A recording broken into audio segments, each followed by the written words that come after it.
प्रधानमंत्री नरेंद्र मोदी रविवार को जम्मू कश्मीर दौरे पर राष्ट्रीय पंचायती राज दिवस समारोह में लेंगे हिस्सा। पीएम 20,000 करोड़ रुपए से अधिक की लागत वाली विकास की विभिन्न परियोजनाओं का करेंगे उद्घाटन और शिलान्यास।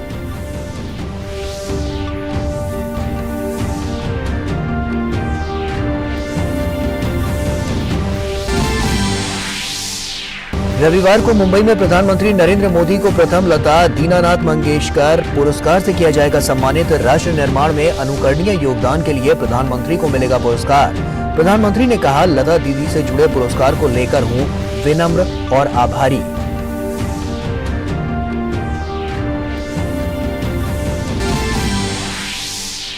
जम्मू कश्मीर के कुलगाम में सुरक्षा बलों और आतंकियों में मुठभेड़। सुरक्षा बलों ने मार गिराए 2 आतंकी। ढेर होने वालों में एक पाकिस्तानी आतंकी का संबंध जैश से।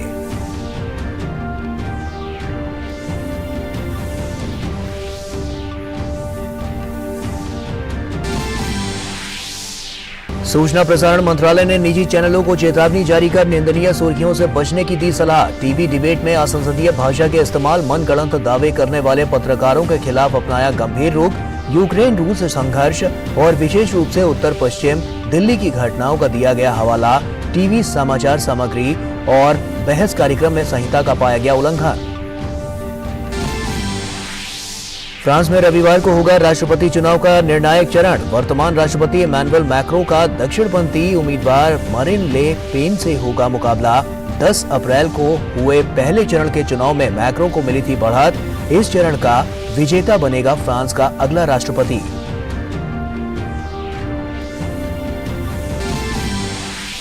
बेंगलुरु में रविवार से होगा खेलो इंडिया यूनिवर्सिटी गेम्स के दूसरे संस्करण का आगाज। 200 विश्वविद्यालयों के करीब 4,000 एथलीट 20 खेल प्रतिस्पर्धाओं में लेंगे हिस्सा। खेलो इंडिया यूनिवर्सिटी गेम्स का डीडी स्पोर्ट्स पर होगा प्रसारण। प्रधानमंत्री ने कहा, युवा खेल प्रतिभाओं को निखारने में सहायक होगी प्रतियोगिता। सीनियर एशियाई कुश्ती चैंपियनशिप।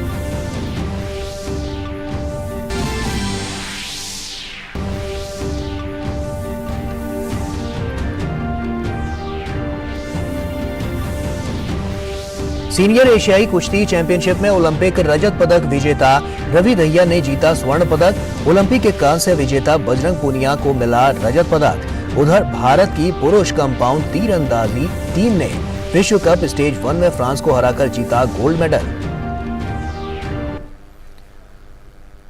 नमस्कार, आप देख रहे हैं डीडी न्यूज। आपके साथ मैं हूं गौरव श्रीवास्तव। तो चलिए बुलेटिन की शुरुआत करते हैं।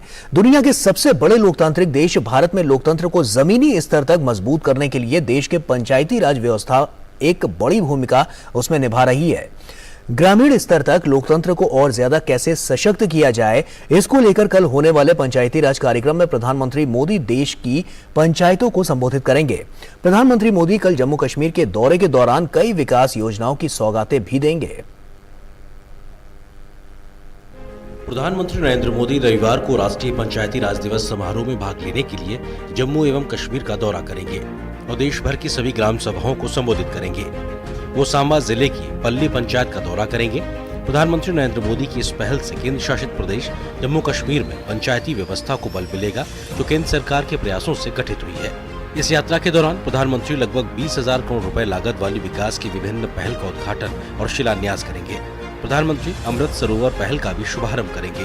पंचायत दिवस के अवसर पर प्रधानमंत्री जी का जो यहाँ आगमन है, हमने ये प्रयास किया है कि इस अवसर को हम इस्तेमाल करें वो आधुनिक टेक्नोलॉजी नवाचार दर्शाने के लिए जो कृषि जगत के लिए महत्वपूर्ण है, जो ग्रामीण रोजगार के लिए महत्वपूर्ण है, क्योंकि ये कार्यक्रम ग्रामीण क्षेत्र को डेडिकेटेड है। और जैसा आप देख रहे हैं कि हमारे ही विभाग ने साइंस एंड टेक्नोलॉजी ने मात्र 18 दिन के रिकॉर्ड समय में दिन रात एक करके उन्होंने एक 500 किलोवाट का यहाँ सोलर प्लांट स्थापित किया, जिसके परिणाम स्वरूप 348 ग्रामीण घरों को सोलर एनर्जी प्रोवाइड होगी। प्रधानमंत्री 3100 करोड़ रुपए से अधिक की लागत से बनी बनिहाल काजीगुंड सड़क सुरंग का उद्घाटन करेंगे। 8.45 किलोमीटर लंबी यह सुरंग सड़क मार्ग से बनिहाल और काजीगुंड के बीच की दूरी को 16 किलोमीटर कम कर देगी और यात्रा में लगने वाले समय में लगभग 1.5 घंटे की कमी ला देगी। इस सुरंग में रखरखाव और आपातकालीन निकासी के उद्देश्य से दोहरे ट्यूबों को हर 500 मीटर की दूरी पर एक क्रॉस मार्ग के जरिए आपस में जोड़ा जा रहा है। ये सुरंग जम्मू और कश्मीर के बीच हर मौसम में संपर्क स्थापित करने तथा दोनों क्षेत्रों को करीब लाने में मदद करेगी। पिछले कुछ वर्षों के दौरान किस तरीके से जम्मू कश्मीर की तकदीर और तस्वीर बदली है, यहाँ की ग्रामीण जो इलाके हैं उनको किस तरीके से तकनीक से जोड़ा गया है, किसानों की उन्नति के लिए जो योजनाएं चलाई गई हैं वो किस तरीके से काम कर रही हैं, उसका एक प्रदर्शनी के माध्यम से अवलोकन भी करेंगे। इसी के साथ साथ प्रधानमंत्री नरेंद्र मोदी जम्मू की जनता को भी संबोधित करेंगे। प्रधानमंत्री 7500 करोड़ रुपए से अधिक की लागत से बनने वाली दिल्ली अमृतसर कटरा एक्सप्रेसवे के 3 रोड पैकेज की आधारशिला रखेंगे। इसके साथ ही प्रधानमंत्री रतले और क्वार पनबिजली परियोजनाओं की आधारशिला भी रखेंगे। किश्तवाड़ जिले में चिनाब नदी पर लगभग 5300 करोड़ रुपए की लागत से 850 मेगावाट की रतले पनबिजली परियोजना का निर्माण किया जाएगा। 540 मेगावाट की क्वार पनबिजली परियोजना का निर्माण भी किश्तवाड़ जिले के चिनाब नदी पर 4500 करोड़ रुपए से अधिक की लागत से किया जाएगा। जम्मू एवं कश्मीर में जन औषधि केंद्रों के नेटवर्क का और आगे विस्तार करने तथा सस्ती कीमतों पर अच्छी गुणवत्ता वाली जेनरिक दवाएं उपलब्ध कराने के उद्देश्य से 100 केंद्रों को कामकाज के लिए तैयार किया गया है और इन्हें प्रधानमंत्री द्वारा राष्ट्र को समर्पित किया जाएगा। प्रधानमंत्री स्वामित्व योजना के लाभार्थियों को प्रधानमंत्री स्वामित्व कार्ड सौंपेंगे। प्रधानमंत्री राष्ट्रीय पंचायती राज दिवस पर विभिन्न श्रेणियों में उत्कृष्ट उपलब्धियों के लिए पुरस्कार पाने वाली पंचायतों को पुरस्कार राशि भी हस्तांतरित करेंगे। जम्मू एवं कश्मीर की यात्रा के दौरान प्रधानमंत्री जल निकायों का कायाकल्प सुनिश्चित करने के उद्देश्य से अमृत सरोवर नामक एक नई पहल का शुभारंभ भी करेंगे। इस पहल का उद्देश्य देश के प्रत्येक जिले में 75 जल निकायों का विकास और कायाकल्प करना है। ये आजादी का अमृत महोत्सव के प्रति सरकार का एक और सम्मान है। जितने भी कार्य होते हैं 80% लोकल के लोगों को ही काम करने को मौका मिलता है और बहुत सारे बेनिफिट्स मिलते हैं। ड्यूरिंग कंस्ट्रक्शन मिलते हैं और जब प्रोजेक्ट पूरा हो जाता है तो 12% फ्री पावर मिलता है स्टेट को और 1% हमको उससे लोकल एरिया के लिए फंड मिलता है जनरेशन होने के बाद। तो बहुत सारी सुविधाएं हैं, एरिया का बहुत विकास होता है। इतने लोग जब कार्य करते हैं पूरी इकोनॉमी चेंज हो जाती है। आज अगर सरकार का साथ नहीं मिलता तो मैं एक छोटे से गांव से उठ करके आज यहाँ तक नहीं आ पाता। आज मैं छोटे से गांव से उठ करके आज जो हमारा सब्जी कोठी का प्रोडक्ट है वह WWF इंडिया ने अडॉप्ट किया, ICICI फाउंडेशन ने अडॉप्ट किया, केयर इंडिया ने अडॉप्ट किया और हमारे पास 1000 से ज़्यादा प्री ऑर्डर्स हैं। हम सरकार के स्टार्टअप इंडिया पॉलिसी का बहुत ही सम्मान करते हैं। प्रधानमंत्री मुंबई में मास्टर दीनानाथ मंगेशकर पुरस्कार समारोह में शामिल होंगे। इस मौके पर प्रधानमंत्री को प्रथम लता दीनानाथ मंगेशकर पुरस्कार से सम्मानित किया जाएगा। भारत रत्न लता मंगेशकर की स्मृति में स्थापित किया गया यह पुरस्कार प्रत्येक वर्ष सिर्फ एक व्यक्ति को राष्ट्र निर्माण में अनुकरणीय योगदान के लिए दिया जाएगा। ब्यूरो इनपुट के साथ रमा त्यागी और अनुज यादव की रिपोर्ट, टीटी न्यूज। और वहीं प्रधानमंत्री नरेंद्र मोदी को रविवार को मुंबई में पहला लता दीनानाथ मंगेशकर पुरस्कार दिया जाएगा। प्रधानमंत्री मोदी ने ट्वीट करके कहा कि लता दीदी से जुड़े इस सम्मान को लेकर मैं आभारी और विनम्र हूं। उन्होंने हमेशा एक मजबूत और समृद्ध भारत का सपना देखा और राष्ट्र निर्माण में योगदान दिया। प्रधानमंत्री नरेंद्र मोदी शनिवार शाम दिल्ली में आयोजित रोंगाली बिहू उत्सव में शामिल हुए। केंद्रीय मंत्री सर्बानंद सोनोवाल के घर पर आयोजित असम के इस सबसे बड़े उत्सव से जुड़े कार्यक्रम में प्रधानमंत्री मोदी को एक सिद्ध हस्त की तरह असमिया ढोलक सहित कई अन्य वाद्य यंत्र बजाते देख लोग दंग रह गए। बाद में प्रधानमंत्री मोदी ने एक ट्वीट करके कहा कि भारत को असम की जीवंत संस्कृति पर गर्व है। रोंगाली बिहू या बोहाग बिहू असम का एक महत्वपूर्ण त्योहार है। रोंगाली बिहू नए असमिया कैलेंडर की शुरुआत का प्रतीक है, तो साथ ही इसे फसलों और प्रेम का उत्सव माना जाता है। कार्यक्रम के दौरान बिहू और असम की संस्कृति प्रदर्शित करने वाले कई पारंपरिक नृत्यों और संगीत की भी प्रस्तुति हुई, जिसकी प्रधानमंत्री मोदी ने प्रशंसा भी की तो लोग साथ ही उसका लुत्फ भी उठाया। अपने व्यस्त कार्यक्रम के बावजूद असमिया संस्कृति से जुड़े इस उत्सव में प्रधानमंत्री मोदी ने खासा समय बिताया। असम सहित पूरा पूर्वोत्तर क्षेत्र प्रधानमंत्री मोदी के दिल के बहुत करीब है। प्रधानमंत्री मोदी के नेतृत्व में बीते करीब 8 वर्षों में पूर्वोत्तर क्षेत्र ने विकास के नए प्रतिमान गढ़े हैं।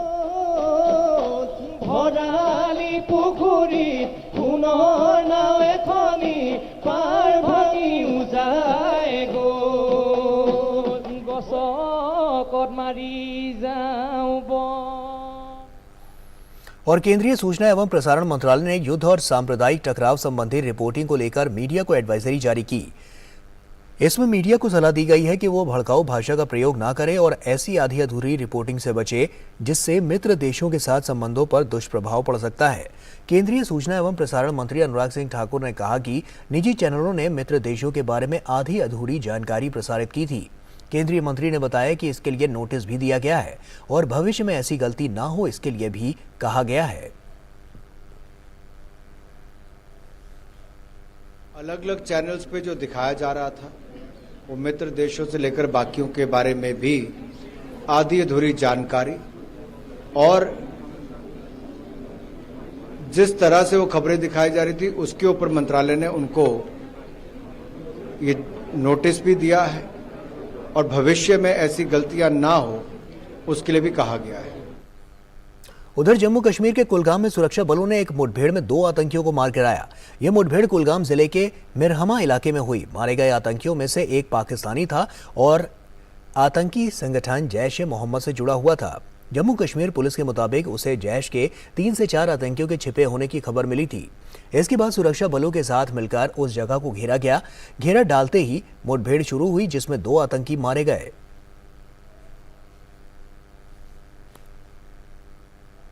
मुंबई की बात करें तो मुंबई पुलिस ने अमरावती से सांसद नवनीत राणा और उनके विधायक पति रवि राणा को गिरफ्तार कर लिया है। इन दोनों के खिलाफ 2 समुदाय के बीच धार्मिक सौहार्द बिगाड़ने का मामला दर्ज किया गया है।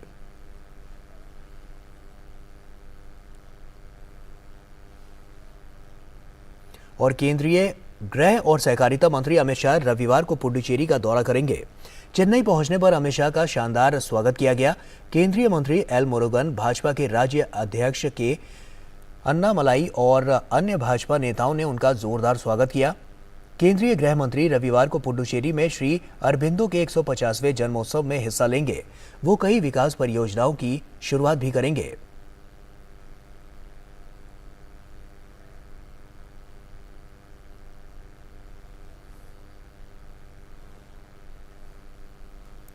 और वहीं गृह मंत्री अमित शाह शनिवार को बिहार दौरे पर थे, जहां उन्होंने 2 कार्यक्रमों में हिस्सा लिया। अमित शाह ने आज़ादी के अमृत महोत्सव के तहत जगदीशपुर में आयोजित बाबू वीर कुंवर सिंह विजय उत्सव को संबोधित किया, तो वहीं जमुहार में गोपाल नारायण सिंह विश्वविद्यालय के प्रथम दीक्षांत समारोह में भी वो शरीक हुए।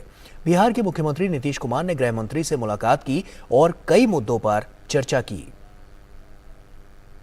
केंद्रीय गृह और सहकारिता मंत्री अमित शाह ने बिहार के 1 दिन के दौरे के दौरान कई कार्यक्रमों में हिस्सा लिया। उन्होंने आज़ादी का अमृत महोत्सव के तहत जगदीशपुर में आयोजित बाबू वीर कुंवर सिंह विजयोत्सव को संबोधित किया। वो जमुहार में गोपाल नारायण सिंह विश्वविद्यालय के प्रथम दीक्षांत समारोह में भी शरीक हुए। केंद्रीय गृह मंत्री अमित शाह ने जगदीशपुर में बाबू वीर कुंवर सिंह विजयोत्सव कार्यक्रम में हिस्सा लिया। 1857 के स्वतंत्रता संग्राम के नायकों में से एक बाबू वीर कुंवर सिंह की स्मृति में आयोजित इस कार्यक्रम में केंद्रीय गृह मंत्री ने उनके योगदान को याद किया। अमित शाह ने कहा कि अंग्रेजों से आज़ादी पाने के लिए उनका योगदान देश कभी नहीं भूल सकेगा। केंद्रीय गृह मंत्री ने बाबू वीर कुंवर सिंह विजयोत्सव के अवसर पर उनके परिवार की 4थी पीढ़ी के सदस्य श्री ब्रह्मानंद जी को सम्मानित किया।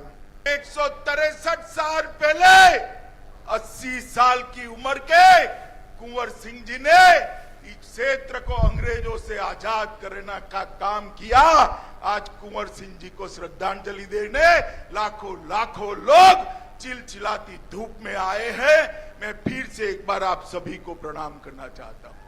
मोदी जी ने कल्पना करी 2047 में पूरी दुनिया के सभी देशों की स्पर्धा में हर एक क्षेत्र में भारत नंबर 1 होना चाहिए। यही सच्ची श्रद्धांजलि वीर कुंवर सिंह जी को हो सकती है। केंद्रीय गृह मंत्री अमित शाह ने कहा कि मोदी सरकार स्वतंत्रता आंदोलन में भुला दिए गए वीर नायकों की शौर्य गाथा को जनमानस की स्मृति में पुनर्जीवित कर उन्हें इतिहास में उचित सम्मान देने हेतु निरंतर सेवारत है। देश के प्रधानमंत्री श्री नरेंद्र मोदी जी ने आजादी के 75वें साल में आजादी का अमृत महोत्सव मनाने का निर्णय किया और ये निर्णय के 3 पहलू थे। इसमें सबसे बड़ा पहलू था कि हमारी आजादी के लिए जिन्होंने सर्वस्व बलिदान किया है उनको युवा पीढ़ी की स्मृति में फिर से जीवन कर उनको श्रद्धांजलि देना। केंद्रीय गृह मंत्री अमित शाह ने सासाराम में गोपाल नारायण सिंह विश्वविद्यालय के दीक्षांत समारोह में भी हिस्सा लिया। उन्होंने अपने संबोधन में कहा कि देश के लिए मर मिटना हर किसी के भाग्य में नहीं होता, लेकिन देश की आजादी के अमृत महोत्सव में हमें आज ये प्रण लेना चाहिए कि हम देश में हर क्षेत्र में विकास के लिए कार्य करेंगे। मैं भी आजादी के बाद पैदा हूँ, आप भी आजादी के बाद पैदा हुए। आजादी के लिए मरना हमारे भाग्य में नहीं, देश के लिए मरना सबके भाग्य में नहीं होता है, परंतु देश के लिए जीना हमारे हाथ में होता है। हमारा जीवन अगर देश के लिए जीने का हम निश्चय करते हैं तो बहुत बड़ी ताकत देश को मिलती है। इससे पहले पटना पहुंचने पर केंद्रीय गृह मंत्री अमित शाह का जोरदार स्वागत किया गया। मुख्यमंत्री नीतीश कुमार ने हवाई अड्डे पर उनकी अगवानी की। बाद में केंद्रीय गृह मंत्री अमित शाह और मुख्यमंत्री नीतीश कुमार के बीच मुलाकात में कई अहम मुद्दों पर चर्चा हुई। केंद्रीय गृह मंत्री अमित शाह ने बिहार दौरे के दौरान गया में श्री विष्णुपद मंदिर में पूजा अर्चना भी की। बाद में गृह मंत्री ने कहा कि धर्मशिला के नाम से प्रसिद्ध विश्व में ये एक ऐसा पवित्र स्थान है जहां भगवान विष्णु के चरणों के साक्षात दर्शन होते हैं। Bureau report, DD news. आगे बढ़ते हैं। रक्षा मंत्री राजनाथ सिंह ने गुवाहाटी में 1971 के युद्ध के दिग्गजों के सम्मान में आयोजित समारोह में हिस्सा लिया। इस अवसर पर असम के मुख्यमंत्री हेमंत बिस्वा शर्मा भी वहां पर मौजूद थे। रक्षा मंत्री ने 1971 के युद्ध में हिस्सा लेने वालों और उनके परिवारजनों को सम्मानित किया। रक्षा मंत्री ने 1971 की जंग में हिस्सा लेने वाले वीर सैनिकों के बारे में एक पुस्तक का विमोचन भी किया। अपने संबोधन में रक्षा मंत्री ने कहा कि प्रधानमंत्री मोदी के नेतृत्व में जहां उग्रवाद और आतंकवाद से प्रभावित क्षेत्रों में शांति स्थापित हुई है, वहीं सीमाओं पर भारतीय सेना और अन्य सुरक्षा बलों ने चाक चौबंद व्यवस्था की है। उन्होंने कहा कि आतंकवाद के खिलाफ हमने जरूरत पड़ने पर सीमा पार जाके कार्रवाई की है। रक्षा मंत्री ने कहा कि अरुणाचल प्रदेश से लेकर लद्दाख तक सीमा पर इंफ्रास्ट्रक्चर को और मजबूत किया गया है। रक्षा मंत्री राजनाथ सिंह ने कहा कि पिछले 3-4 वर्षों में से पूर्वोत्तर राज्यों में अफस्पा को हटाने का काम छोटी बात नहीं है। उन्होंने कहा कि भारतीय सेना तो यही चाहती है कि जल्द ही जम्मू और कश्मीर में हालात पूरी तरह से सामान्य हो और वहां से भी अफस्पा को हटाया जा सके। भारतीय जनता पार्टी के राष्ट्रीय अध्यक्ष जेपी नड्डा ने हिमाचल प्रदेश के कांगड़ा जिले में कांगड़ा चंबा संसदीय क्षेत्र बैठक को संबोधित किया। इस अवसर पर प्रदेश के मुख्यमंत्री जयराम ठाकुर ने उनका स्वागत और अभिनंदन किया।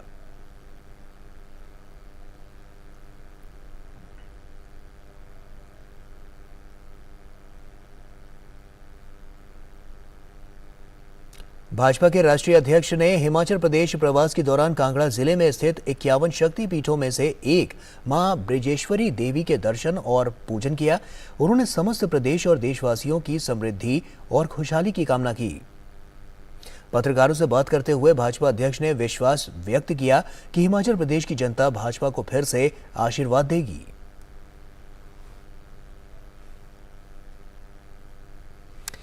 राजधानी दिल्ली में आजादी का अमृत महोत्सव के तहत संकल्प से सिद्धि पर एक कार्यक्रम का आयोजन किया गया। इस सम्मेलन को कई केंद्रीय मंत्रियों ने संबोधित किया। केंद्रीय सूचना एवं प्रसारण मंत्री अनुराग सिंह ठाकुर ने अपने संबोधन में कहा कि आने वाले सालों में देश में अंतिम पायदान पर बैठे नागरिक तक विकास पहुंचाना ही हमारा लक्ष्य होना चाहिए। कार्यक्रम में केंद्रीय मंत्री अश्विनी वैष्णव ने कहा कि आजादी के 100 साल पूरा होने तक हमें देश में सभी के लिए बुनियादी सुविधाओं को मुहैया करवाने की दिशा में काम करना होगा, तभी हम सही अर्थों में आजादी का अमृत महोत्सव के लक्ष्य को हासिल कर पाएंगे। संस्कृति और विदेश राज्य मंत्री मीनाक्षी लेखी ने कहा कि हमें आज देश में हर वर्ग के लिए विकास करना है, यही संकल्प से सिद्धि के लक्ष्य को पूरा करेगा।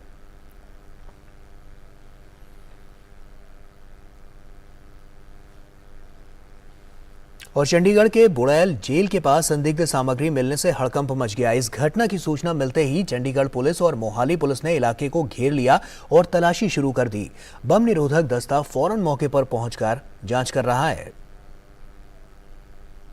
जो बुड़ैल जेल की दीवार पे कुछ सस्पिशियस एक्टिविटी जो नोट की गई थी, जो बाद में चेक करने के बाद ये पता लगा कि यहाँ पे कुछ कोडेक्स वायर जो दीवार के बिल्कुल साथ में जली हुई मिली, उसके साथ कुछ डेटोनेटर है एंड कुछ ऑब्जेक्शन मटेरियल है। बाकी जो टीमें आ रही है वो चेक करने के बाद ही हम बता सकते। फ्रांस में रविवार को राष्ट्रपति चुनाव का दूसरा और निर्णायक चरण होगा। इस चुनाव में राष्ट्रपति इमैनुअल मैक्रों का मुकाबला दक्षिणपंथी उम्मीदवार मरीन ले पेन से है। चुनाव का ये चरण ही फ्रांस के अगले राष्ट्रपति के नाम का फैसला करेगा। पिछले राष्ट्रपति चुनाव में भी यही दोनों राष्ट्रपति चुनाव की अंतिम दौड़ तक पहुंचे थे, लेकिन उस समय दक्षिणपंथी उम्मीदवार मरीन को मैक्रो के हाथों हार का सामना करना पड़ा था।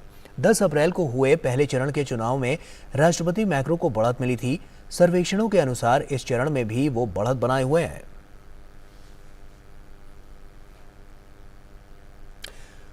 और देश में खेल जमीनी स्तर पर मजबूत हो और युवाओं की खेल से जुड़ी तमाम बारीकियों पर पकड़ बनी रहे, इसको लेकर शुरू हुए खेलो इंडिया कार्यक्रम के तहत खेलो इंडिया यूनिवर्सिटी गेम्स का दूसरा संस्करण रविवार से कर्नाटक की राजधानी बेंगलुरु में शुरू होगा। इस बार लगभग 200 से ज्यादा विश्वविद्यालयों के करीब 4000 एथलीट 20 खेलों में हिस्सा ले रहे हैं।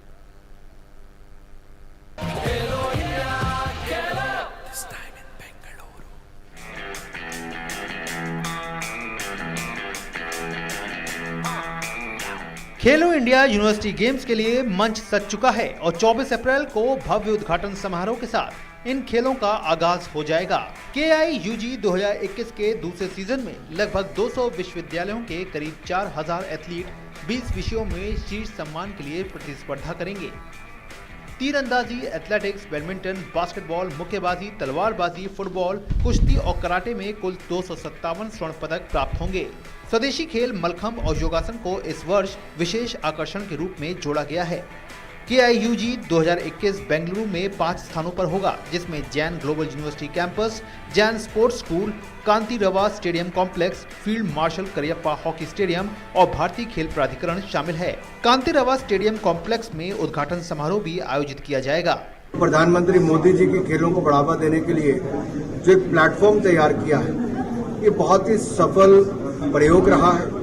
चाहे वो खेलो इंडिया यूथ गेम्स हो या खेलो इंडिया यूनिवर्सिटी गेम्स हो, क्योंकि दुनिया भर के देशों में देखा गया यूनिवर्सिटीज के माध्यम से ओलंपिक मेडल तक जीतने का काम यूनिवर्सिटी के खिलाड़ियों ने किया है। हमारा भी प्रयास है कि हमारे जो विद्यार्थी हैं जब कॉलेजेस में, प्रोफेशनल कॉलेजेस में, यूनिवर्सिटीज में जाते हैं तो खेलों को छोड़े ना, उसको आगे बढ़ें और अपनी प्रतिभा को दिखाकर भारत के लिए भी मेडल जीतें।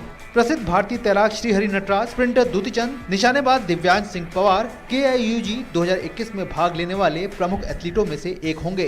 पिछली बार यूनिवर्सिटी का खिताब पंजाब यूनिवर्सिटी चंडीगढ़ को मिला था और इस बार उनकी टीम दोबारा इस खिताब पर कब्जा जमाने के लिए तैयार है। उनके कोच का मानना है कि मुश्किल कितनी भी ज्यादा क्यों न हो, उनकी टीम ने पूरी रणनीति के साथ तैयारी कर रखी है। खेलो इंडिया जो है बहुत अच्छी स्कीम स्टार्ट हुई है। इसके थ्रू बहुत सारे ऐसे प्लेयर्स हैं जो यूनिवर्सिटी के प्लेयर्स हैं जो इंटरनेशनल नहीं खेल पाते हैं, लेकिन खेलो यूनिवर्सिटी की वजह से उनको एक अच्छा प्लेटफॉर्म मिल जाएगा इंटरनेशनल रिप्रेजेंट करने का। हमारी प्रिपरेशन भी इतनी अच्छी है कि हम चैंपियन के दावेदार हैं और हमारी जो टीम है उसका भी हमने अच्छी तरह से प्लानिंग किया है कि हम सबको बीट करें। हमारे पूल में Himachal and MG Kerala university है जो बहुत अच्छी टीम है। लास्ट टाइम भी हमारे साथ वो हुआ था मैच, बट हमने उनको बीट किया था और इस बार भी हम सोच रहे हैं कि हम डिफेंडिंग चैंपियन बने। शूटिंग इन खेलों में काफी लोकप्रिय रहा है। ऐसे में साई ने अपने केंद्र में शूटिंग रेंज तैयार करके यहां से नए शूटिंग स्टार देश को देने की तैयारी कर ली है। सभी खिलाड़ियों को जहां तक खेलो इंडिया की मुहिम थी वो पहुंचाइए, और जो हमारा सपना है प्रधानमंत्री जी का, स्पोर्ट्स मिनिस्टर का और DG साई का, और उसी के तहत ये खेलो इंडिया यूनिवर्सिटी हो रहा है जहां उन बच्चों को भी मौका मिल रहा है हमारे स्टार खिलाड़ियों के साथ खेलने के लिए जिन्होंने देश का नाम कई प्रतियोगिताओं में रोशन किया है। बहुत बड़ा प्लेटफॉर्म है, उससे हम आगे बढ़ सकते हैं इंटरनेशनल कॉम्पिटिशन्स के लिए। एक जो ओपन कैटेगरी रहता है उससे बहुत जल्दी इधर मौका मिलता है इंटरनेशनल्स के लिए।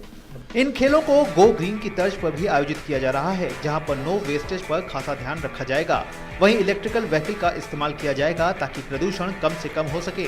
गेम्स को लेकर मोबाइल एप्लीकेशन बनाई गई है जो एथलीट के द्वारा यूज की जाएगी, जिनमें खेलों से जुड़ी तमाम जानकारियां उपलब्ध होंगी। इसका पहली बार इन खेलों में इस्तेमाल हो रहा है। वहीं नाडा ऐप के माध्यम से युवा एथलीट को डोप से जुड़ी तमाम जानकारियां देगा ताकि वो डोप के डंक से दूर रहें।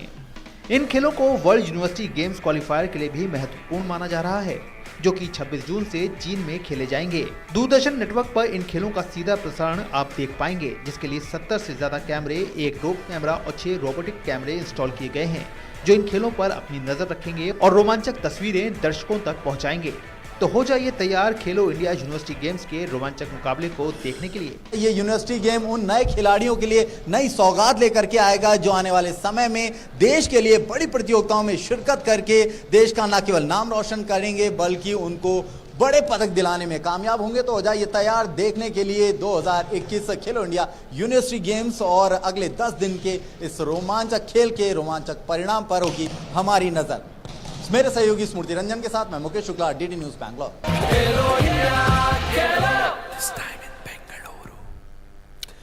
और वहीं प्रधानमंत्री नरेंद्र मोदी ने खेलो इंडिया यूनिवर्सिटी गेम्स के आयोजन पर प्रसन्नता व्यक्त की है। प्रधानमंत्री मोदी इसके शुभारंभ के अवसर पर अपना संदेश भी देंगे।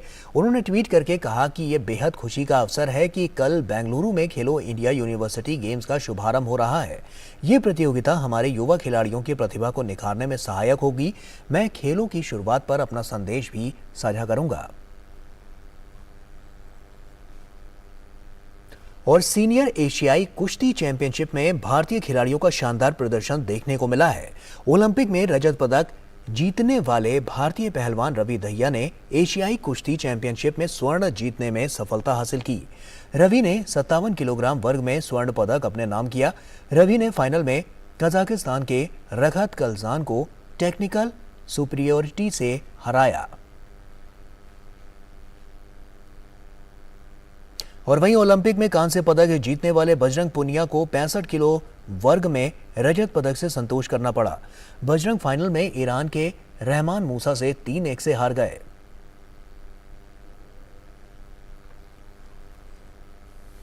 भारत की पुरुष कंपाउंड तीरंदाजी टीम ने विश्व कप स्टेज 1 में स्वर्ण पदक हासिल कर लिया है।